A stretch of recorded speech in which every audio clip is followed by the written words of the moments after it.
It was a dark, snowy night on February 3rd, 1972, when the Durhams, a well-respected family in North Carolina, were brutally murdered in their own home. The case remained unsolved for over 5 decades, causing fear and unease in the community as people wondered who could have committed such a heinous crime.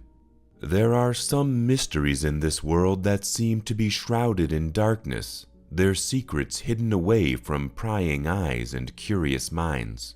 Finally, investigators were able to solve the triple homicide after more than 50 years in 2022.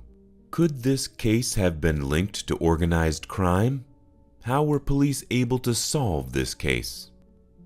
Welcome back to Cold Case Files, where we cover the notorious cold cases from history. Today, we'll delve into a case that remained unsolved for 50 long years until justice was finally served in 2022. But first, if you are new to the channel or haven't subscribed yet, please consider clicking the subscribe button, as it helps us and motivates us to create more content for you. So, without further ado, let's dive right into this mystery. Today's case takes us to the beautiful city of Boone, North Carolina, which is a picturesque mountain town located in the northwest region of the state. Nestled in the heart of the Blue Ridge Mountains, it is a popular destination for outdoor enthusiasts and nature lovers.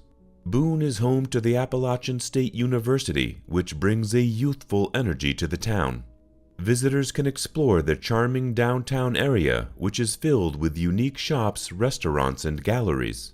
Outdoor activities abound in the area, with opportunities for hiking, biking, skiing, and more. Boone's natural beauty, rich history, and vibrant culture make it a mesmerizing destination in North Carolina. Bartex Bryce Durham, the son of Coy M. Durham and Collie Devon Crabb Durham, was born on November 12, 1926, in the beautiful state of North Carolina. He was a man of many talents and experiences who lived a meaningful life. Bryce's siblings, Ralph L. Durham and Gail Durham Mandlin, were an important part of his life while growing up. He graduated from Appalachian State University with a degree in history and physical education in 1941, and went on to teach for a year at Mount Pleasant School in Wilkes County after World War II. But his career path took a different turn, and for 6 years before settling in Boone, Durham operated the Mount Airy Auto Loan and Sales Finance Company. Before that, he was a part of the Home Finance Company for 13 years, gaining valuable expertise in finance and business. Despite his varied professional background, Bruce Durham remained a loyal member of the Boone community until his tragic and untimely death in 1972. Virginia, born on October 24, 1927, was the daughter of Calvin M. Church and Virginia Lucenia Eller Church. She was one of 5 siblings, and the other 4 were Winnie Lavon Church Elliott, Doshia Church, Dovey Pierce Church Baker, and Rena Moseo Bumgardner Walsh, who were all integral parts of her life as she grew up. In 1951, Bryce and Virginia got married, and later that year Virginia gave birth to a baby girl, and they named their daughter Ginny Sue Durham. On May 2, 1953, they were blessed with a son and gave him the name Bobby Joe Durham. They were a loving and tight-knit family. Ginny Sue was later married to the love of her life, Troy Hall. Nestled in the mountainous terrain of Boone, North Carolina, the Durham family had found their heaven. After moving from Wilkes to Mount Airy, the family of 3 decided to start afresh and settled in Boone in 1969. Their residence, 187 Clyde Townsend Road, was perched atop a steep driveway just off the 105 bypass. Ginny Sue Hall lived a mere 4 miles away with her husband. It was the perfect place for the Durhams, a sanctuary from the hustle and bustle of life. On the winter evening of February 3, 1972, in the sleepy town of Boone, North Carolina, the weather was unrelenting.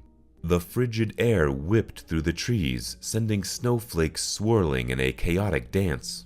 The Durham family hunkered down in their home on Clyde Townsend Road, seeking refuge from the biting cold. Bruce Durham, the owner of a Buick dealership, and his wife Virginia, who was a librarian, had relocated to Boone from Mount Airy just a year prior. Their son Bobby was a freshman at Appalachian State University. The family was known for their hard work, their reserved nature, and their preference for solitude. However, as the wind howled outside, something sinister was brewing inside. A tragedy was about to unfold that would shake Boone to its core. Unbeknownst to the Durham family, their lives were about to change forever. On a snowy night on February 3, 1972, Bryce and Virginia Durham were at home with their son Bobby when a horrific tragedy struck them.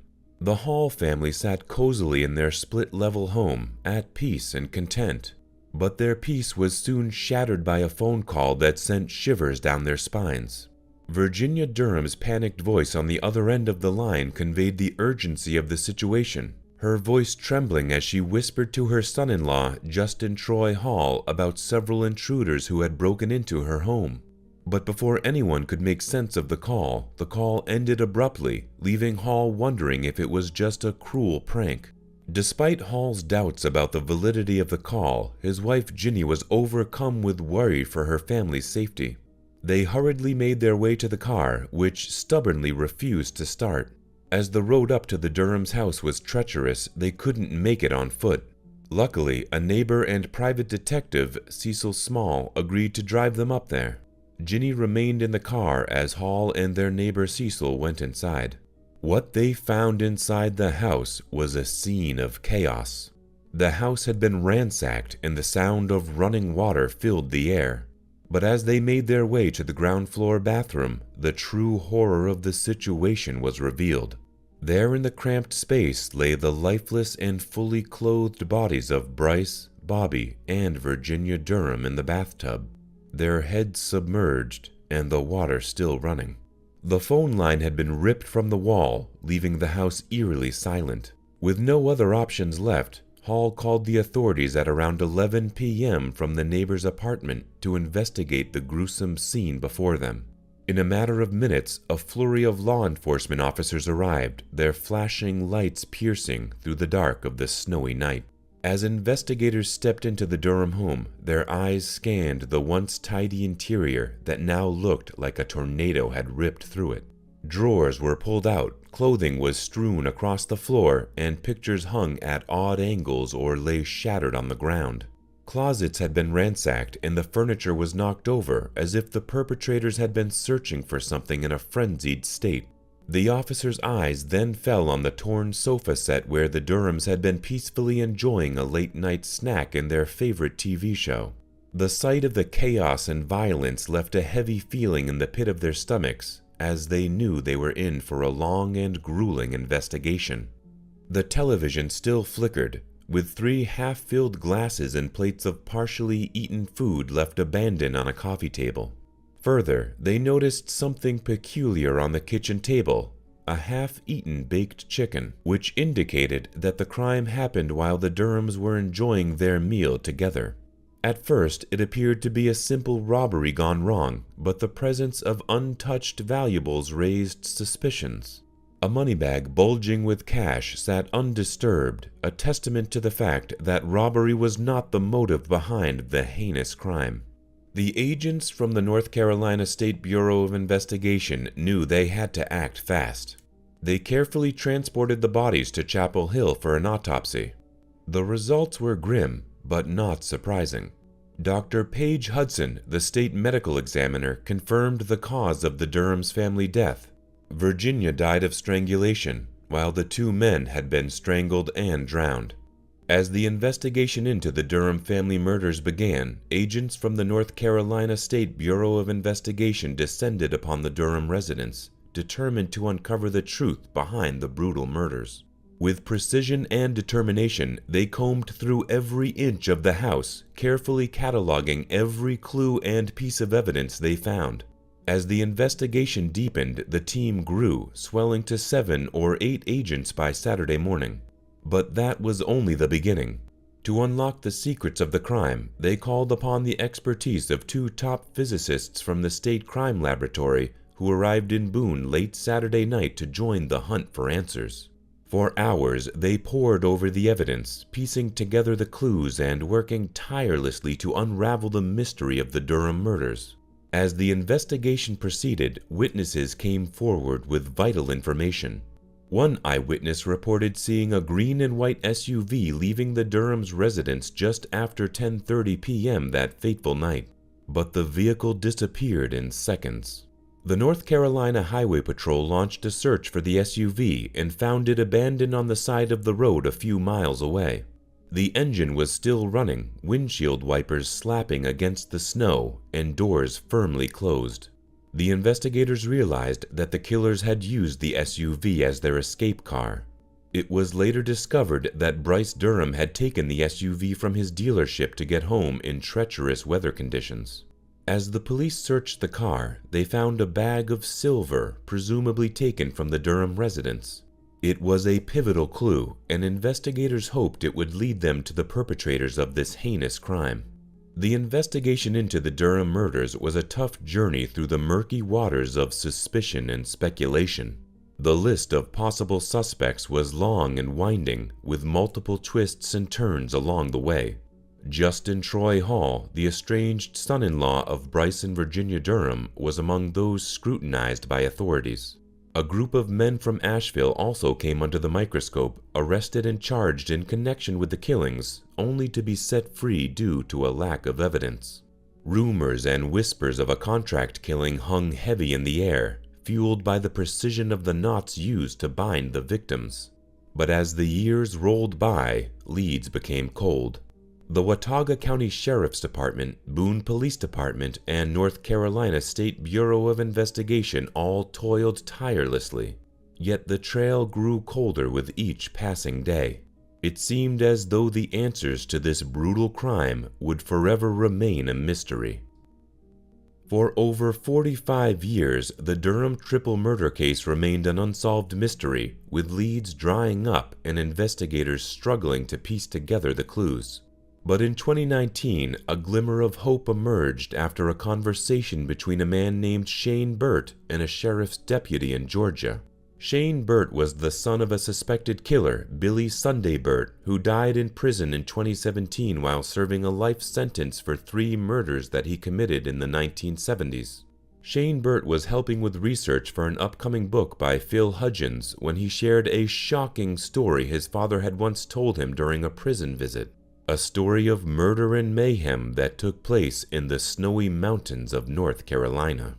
According to Burt, his father had admitted to killing 3 people during a heavy snowstorm and had narrowly avoided capture.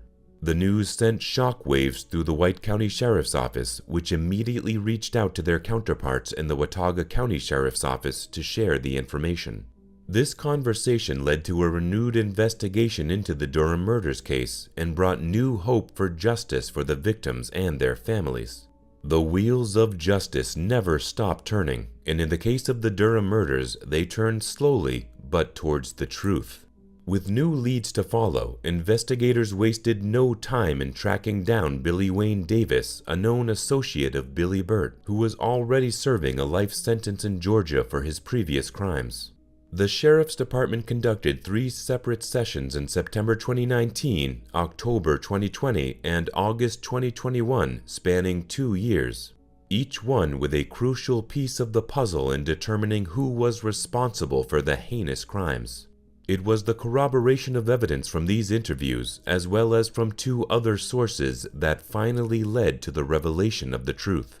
Through meticulous evidence gathering and careful cross-referencing, the investigators were able to piece together a shocking connection to a case from across state lines. The Fleming case of 1973 involved a network known as the Dixie Mafia, a loosely organized network of criminals that had terrorized the Southeast with their violent crimes in the 60s and 70s. This case had similar circumstances to the Durham murders, and names began to surface that linked the 2 together. According to officials, Billy Wayne Davis, who is 81 years old and a resident of a correctional facility in Augusta, Georgia, is the only surviving member of the notorious Dixie Mafia. He is currently serving